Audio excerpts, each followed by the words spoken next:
G'day guys, hope you're doing well. Thank you for tuning in. Now, it's another lockdown weekend here in Sydney for me, which means there's not much else to do than enjoy a beverage and make another video. And today I'm going to be talking about something that I'm pretty excited about, and that is my recent WWF VHS pickups. The best of WWF American Wrestling, Wrestlemania, Summerslam, Survivor Series, Royal Rumble, UK Rampage, and many more specialist releases. Available only through Silver Vision, the official distributor of the World Wrestling Federation's videos. Now this is somewhat of a continuation of my recent VHS pickups and video store memories video, because between the ages of 8 and 11, if I was going to the video store, which I did most weekends or every other weekend, chances are I was going there with one thing in mind, and that was WWF VHS tapes. And back in those days for me, the video store was critical because we didn't have pay TV or cable TV in our house. So I really saw no wrestling on regular TV, with the exception of, the odd 5-minute segment on Channel 9's Wide World of Sports. So the way that I followed the WWF as a kid was through the VHS tapes at the video store, the WWF magazine, which I read pretty consistently through those years, and then when I wasn't, watching the tapes or reading the magazines, I'd be playing a WWF video game, just like Royal Rumble on Super Nintendo, which was one of my favorites in the early 90s. Or I'd be playing with the WWF Hasbros. So it's pretty safe to say that whatever the WWF was selling during the late 80s and early 90s, I was buying. And that goes for the ridiculous over-the-top storylines and the wacky gimmicks. I was just taking it all and asking for more. Now, as far as the VHS collection goes, my goal is to pick up all of the major events, the major pay-per-view events on VHS from 1988 through to 1995, which covers my childhood and the main period that wrestling was a big part of my life. And the events that we're talking about are like, Wrestlemania, SummerSlam, Survivor Series, Royal Rumble, and then the occasional King of the Ring events towards, the mid-90s. And that's it. So we're talking about, I'm maybe talking about 30, 35 tapes tops that I'm trying to get my hands on. And as we'll see today, I've made a pretty good start to that. Now, when I set out with the VHS collection, my goal originally was to focus on ex-rental copies because I like the nostalgia associated with the big clamshell cases and the rental stickers. So that was originally my focus. And the first couple of ex-rental copies that I picked up that we have here are the 1990 Summerslam Event. So I'm loving this case. I'm loving the artwork on the cover. We've got a double main event. So we've got Hulk Hogan taking on the Earthquake, and of course the newly crowned champion, the Ultimate Warrior, my guy, taking on Rick Rude, defending the title in a steel cage match in that beautiful WWF bright blue steel cage at the time, which I always loved. Now, I'm not going to talk too much during this video about what went on at each event, because the fact is I haven't seen these since I was a kid. But my goal, once I've kind of completed the collection for the most part, is to watch the events in order, and then maybe put together some review videos along the same sort of lines as my man Big Beefcake's Wrestlemania project. Shout out Big Beefcake. But the way I want to do it is kind of focus a little bit more on the VHS side, where we look at the cover and we talk about the cover art and the ads and commercials and all that sort of stuff. So that's the plan. But guys, a really nice pickup here at face value anyway. But once we start to look at it, we see some of the problems with picking up ex-rental copies. Firstly, the case is badly beat up. I really love the bright red tape, but we've got all the labels coming off, and worst of all, this tape, when you look at it up close in the spool window there, it's got some mold there. So that's a major concern for me, because I'm definitely not going to want to play this tape until I can find someone who can clean it. And it's not that I care too much about my $10 VCR.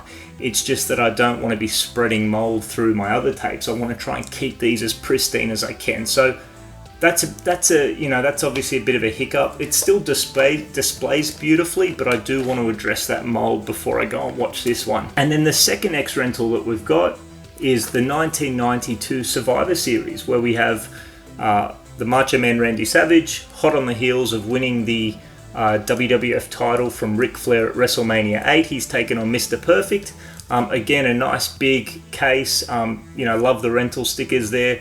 But once again, when you look at this tape up close, at least to my eyes, there is a tiny speck of mold there. So that's a bit of a bummer. So, when it comes to these X rental copies, yeah, they're beautiful, they're nostalgic, they're highly collectible, but they do cop a beating. Some of these tapes get absolutely used and abused. So after this experience, I'm not avoiding X rental copies at all costs, but I'm certainly being open-minded to retail copies, mail order copies, but most of all just asking sellers because this is the thing, we're locked down here in Sydney. I don't know when I'm going to be able to go to toy fairs, toy shows, collector events, so it just means that when I'm picking these things up, I'm asking the seller I should say, if there's any sign of mold there. And of course it can be hiding, but I just want to take every step to try to avoid that. So we've got those two. Still happy to have picked them up.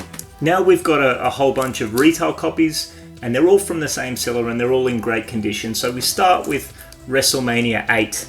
Really like this cover art. Love the yellow case. That's awesome. So once again, we've got a double main event. We've got Macho Man taking on Ric Flair, which I just mentioned previously. So this preceded Survivor Series 1992. We've got the Macho Flair affair. I'm assuming that refers to a storyline that I vaguely remember where Ric Flair and Bobby Heenan were saying that, Flair had some sort of history with Miss Elizabeth and maybe had some not so flattering photos. I don't know. I as an 8-year-old or 10-year-old, I seem to kind of recall that. But then we've also got, once again, the double main event. And I love this artwork here, which kind of implies that Sid Justice and the Hulkster were once friends and now enemies, which is what I recall to be the situation where going into the Royal Rumble, the previous event, so Royal Rumble 1992, which is probably my favourite WWF event of all time.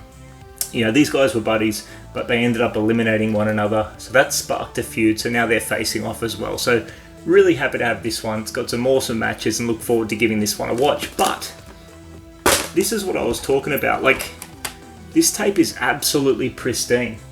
The label's in nice condition.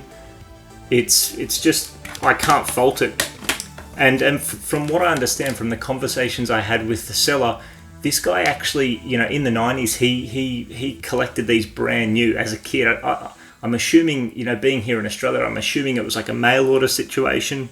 So, really, these are the kind of sellers I'm trying to support in picking these VHS tapes up. Alrighty, so next up we've got Wrestlemania 9. Now, I know this won't go down as one of the best WrestleManias of all time. From watching Big Beefcake's WrestleMania project, it sounds like watching it through an adult's eyes, it's a pretty horrible event. But still, it's like massively memorable for me as a kid. What I do remember about this is the outdoor open-air arena at Caesars Palace Casino in Las Vegas.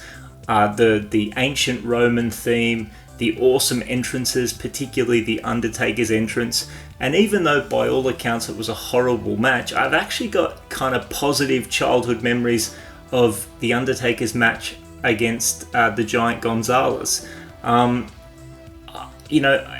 just remember as a kid being blown away that someone could make the Undertaker look small, and those two facing off was just one of those visuals that that still sticks in my mind from childhood. But with that said, like I mentioned at the start of the video, when I was 8 or 9 years old, I was just eating up whatever the WWF was serving and asking for more. So I'm sure to watch it as an adult might paint it in a different picture, but this is just all nostalgia for me. But with that said, even as a kid, one thing that I do remember not liking, that I do remember finding it hard to accept, was the finale of the event where Yokozuna defeats Bret the Hitman Hart for the title, and then the Hulk Hogan comes in and saves the day and defends Bret's honor.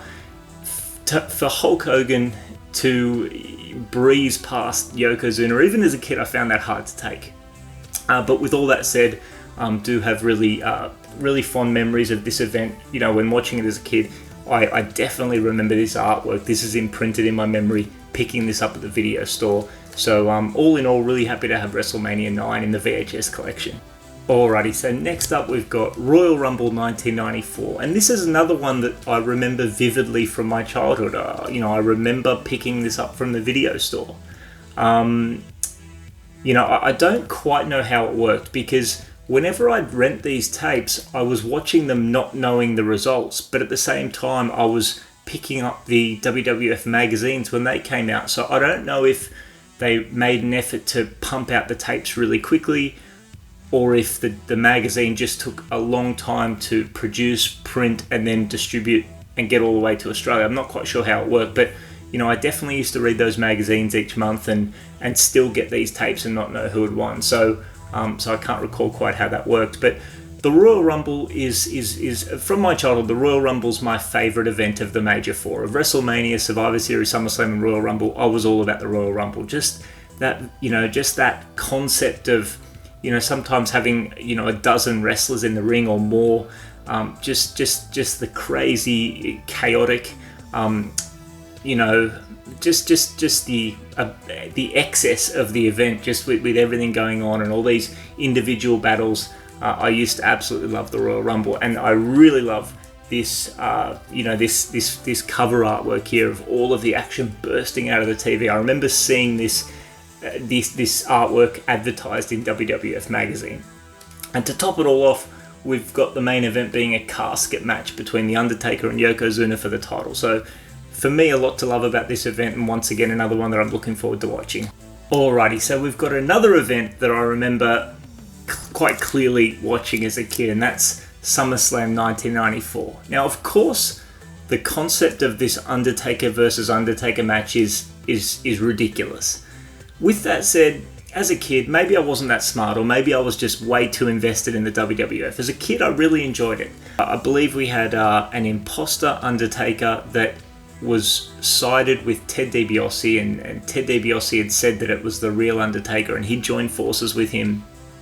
And then you had the real Undertaker alongside Paul Bearer, and I just remember the visual of two Undertakers facing off, and it kind of made me think of, you know, when you and your buddy play Street Fighter or play Mortal Kombat and you both choose the same character. It just had that aspect to it, which I found interesting as a kid. But then we've also got, you know, Owen Hart taking on his brother, Bret the Hitman Hart, in a steel cage title match. And I do remember this match being awesome. So I guess, you know, you kind of had something for everyone there. I'm definitely looking forward to watching this match when I do make a run at watching all these events. So, you know, an event that's memorable.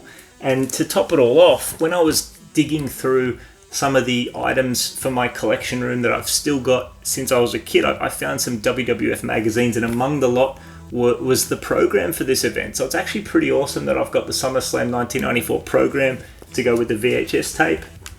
And what's cool as well, when I was going through this,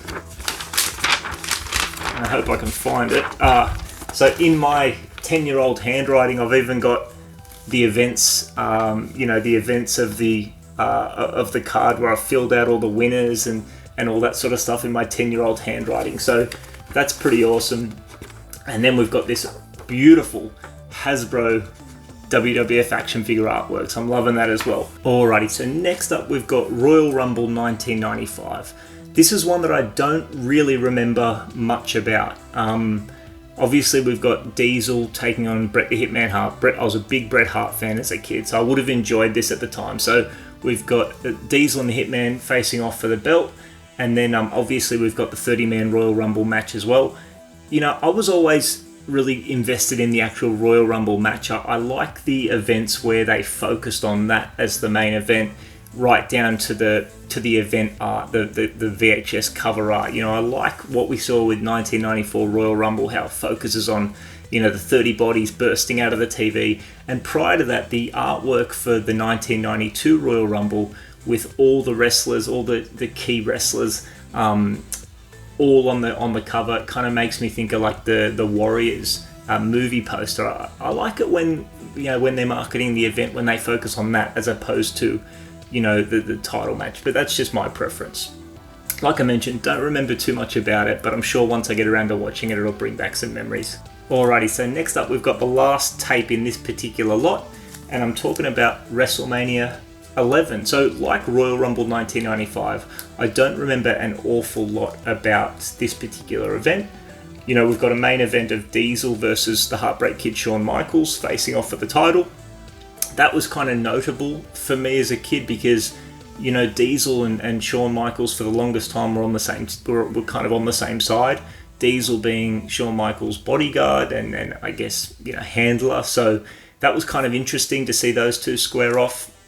But apart from that, don't remember an awful lot about it. I think this might have been the event or one of the events that had Pamela Anderson there. In fact, it might have been Pamela Anderson was being rolled out as the special guest of the Royal Rumble who would escort the winner to WrestleMania, maybe something like that. But I do remember at this point in time Pamela Anderson's involvement.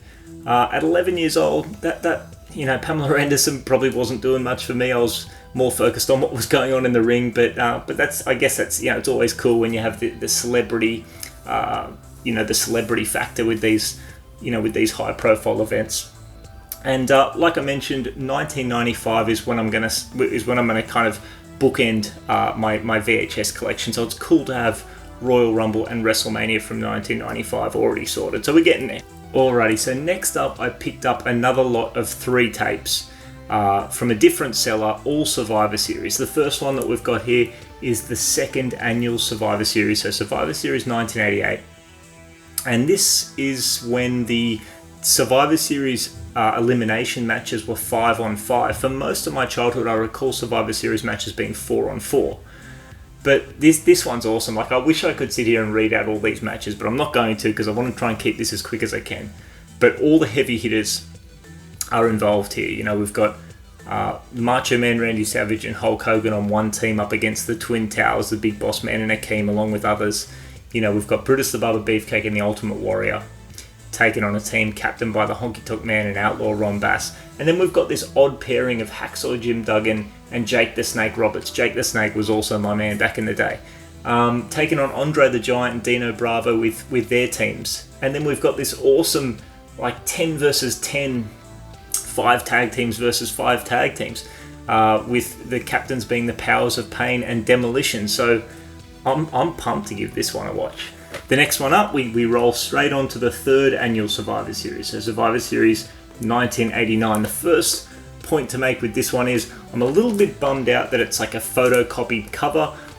The seller mentioned that the original cover was ripped and torn. I would have rather just take a damaged original than have a photocopy, but because you can probably tell when I put them side by side. But in any case, it's not the end of the world. And once again, we've got tag team elimination matches of 4-on-4. So we're back down to 4-on-4, like I mentioned previously, with some awesome matches. There's a lot to love here. The one that's standing out being, for me at this point in time, the Ultimate Warriors taking on the Heenan family. With Andre the Giant. That's going to be awesome to watch. And interestingly, we've got the Hulkamaniacs. So we've got a team captained by Hulk Hogan with Jake the Snake Roberts and Demolition, taking on Ted DiBiase's team, which features Zeus. So this is when we had the No Holds Barred movie, and Hogan was feuding with Zeus. Obviously, it was a movie, it was a pay-per-view event, but any chance to bring Debo, aka Zeus, into the mix, I'm definitely keen to give that a watch. And the last one in this particular lot is one that I'm most excited about out of these 3, and I'm talking about the 4th annual Survivor Series, so Survivor Series 1990.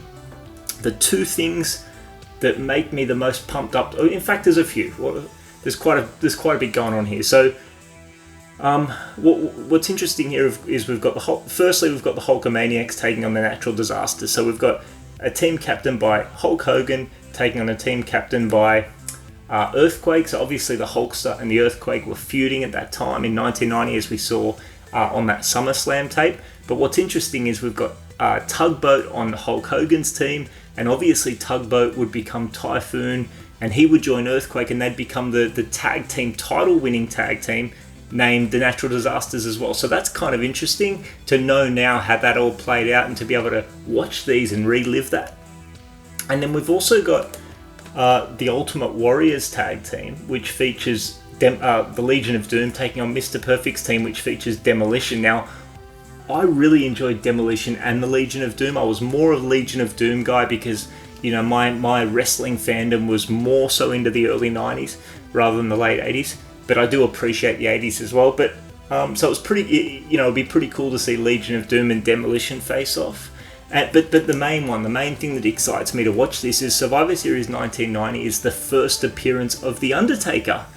So The Undertaker was unveiled for the first time, at least in his Undertaker character form, at Survivor Series 1990 as a mystery team member on Ted DiBiase's team. So this one has me pumped up. I'm excited to watch this. In fact, I might struggle to wait until I have the collection complete and just have to throw this in the VCR and watch it quick, because I'm looking forward to that one. Now, the last point that I wanted to make with these ones, with the Survivor Series tapes, is when I first picked these up, I assumed that they were going to be the same size as the other tapes, as the other tapes we ran through, but unfortunately they're not. You know, we see here Wrestlemania 11 is substantially bigger than Survivor Series 1990. So, you know, I'm a little bit bummed out that they're not going to be all nice and uniform when I display them. All three of these Survivor Series tapes are Silver Vision copies, so I'm assuming that was a different distributor who was also doing these at the time. So yeah, I mean, it's not ideal that all the tapes aren't the same size and kind of displaying uniformly, but you know, it's still kind of cool that at least the smaller tapes are all like one consistent run of one event. So these are definitely going to display nicely together. And what I might then do is, you know, when I'm picking up Survivor Series 1991, I've already got Survivor Series 1992, but when I pick up the other Survivor Series events, I might try and keep them Silver Vision copies if I have the chance. Alrighty, so that's it for the VHS pickups. I was trying to keep this video as short and sharp as I could, but when it comes to the things I collect, when it comes to the things I'm passionate about, the icons of my childhood that made it what it was, I can absolutely talk all day. But I won't. I'm going to leave it there. I'm going to thank you guys for watching. I really appreciate it. My next video is going to be an updated collection room tour. When I do that, the backdrop behind me will look quite different because I got another one of these glass display cabinets at my work waiting for me. So next week I'm going to set that up and then share with you guys the new collection room. I've got a lot of stuff still in tubs that I plan to try and get out on display. And again, look forward to sharing that with you. But until then, thank you for watching. I'd love to hear from you in the comments. I'd love to hear your favourite WWF event of all time, the most memorable one from your childhood, or if you're a collector, your favourite WWF VHS tape in your collection. But that's it, guys. Have a great day. Thanks so much for watching. And until next time, cheers.